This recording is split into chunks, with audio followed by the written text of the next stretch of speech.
Okay, so we're back with an update on the Edge. Quite a few months ago, I was having issues with the sunroof, which seems to be a very common issue. The dealer was no help, but it's not all the way retracted right now. But if you get some white lithium grease or any silicone-based spray, lube, grease, and kind of just line the tracks up here with it. Let's see if we can get the focus. Line the tracks, where the shade goes. Run the shade back and forth. That seemed to stop a lot of the noise for me. I also tilted the sunroof open and sprayed the hinges, and then I completely opened the roof and sprayed pretty much anywhere I could with that white lithium grease. And it's probably been 6 months at least, and it still makes noise, which is what I'm going to get to here. How many small noises that this car makes. The car's great, it drives great, but Ford just kind of missed on the finishing touches here, especially for what the car originally cost.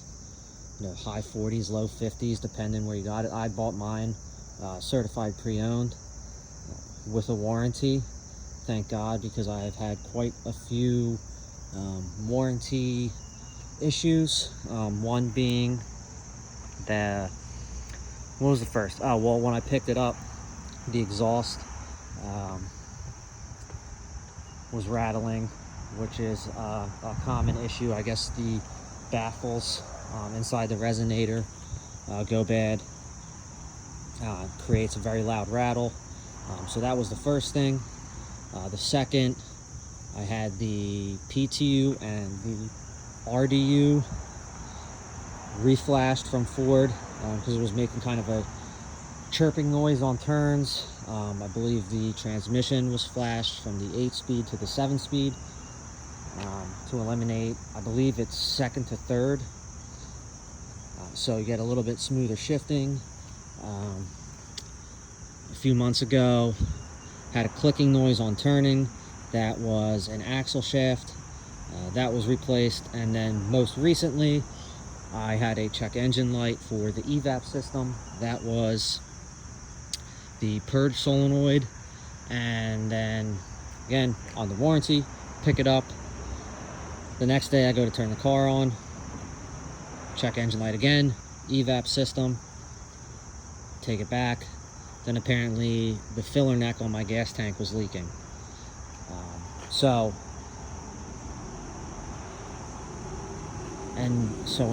That's 11 months of owning the car. Again, quite a few issues, but it is a great car. It's just criminal that Ford would charge this much for a Ford Edge. I know it's an ST, but it's just not, it's not a $50,000 car. All the rattles. What side is it? Aside from the roof constantly creaking, the back seats.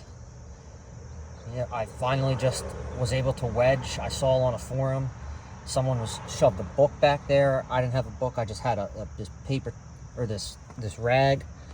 I kind of shoved it in there. That stopped some of the back seat rattling. What else was making noise here? Oh, underneath the car, there were so many trim pieces. Those little plastic clips. I just jacked it up one day, went around, made sure everything was tight. I had double-sided foam. It's like I have some on the license plate here. Let's get this to focus.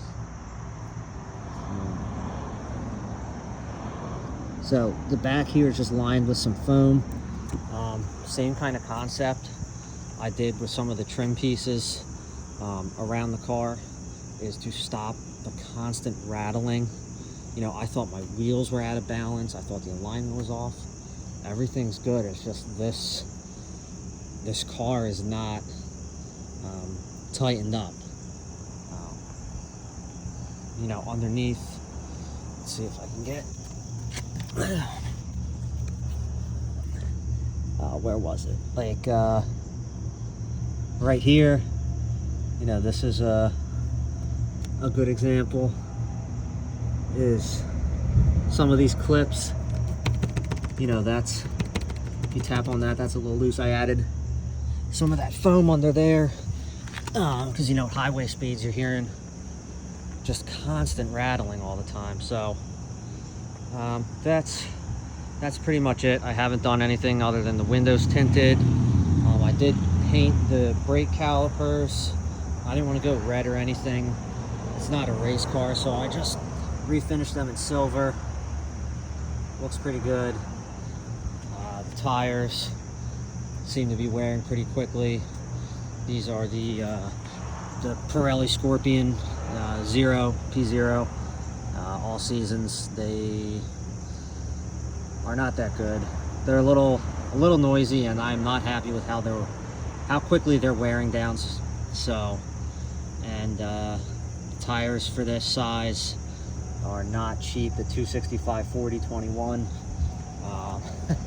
for a half decent tire, you're looking at well over 200 a tire, you know, unless you find some discounts. But yeah, that's the I also took the front license plate off. Got these bumper plugs from I think it's called bumperplugs.com. Paint matches perfectly. So for some reason Ford wants to rivet the front license plates, so I think the dealership where I bought it from must have ran out of rivets and had different size rivets in every hole. So I don't even know how that worked, but they kind of jacked up the paint. You know, I might just put the license plate back on. I'm in PA. It's not required to have a front plate, but I don't like really the way this looks. So I might just put the frame back on, or I don't know. If I have nothing better to do and feel like wasting some money, I might just get a body shop to fill it. But yeah, we'll see. We'll see how the next couple months go here. If I'm going to keep this, or maybe just trade it in for an Explorer ST. If some of these problems persist. So, oh, I also got the coolant flushed. It wasn't even $200 at the dealership when I was in for another service thing. So they kind of got me hook, line, and sinker to do it. It probably was fine, but I figured for less than $200, it's not even worth my time to attempt to do it myself. So yeah, that's it. If you have any questions, or if you have an ST and you're trying to hunt down some noise problems, I feel like there's a couple I'm forgetting. The noises drive me crazy, so I always like to try and find it myself, because, you know, the dealer can never replicate it. So yeah, that's it. Let me know if you have any questions.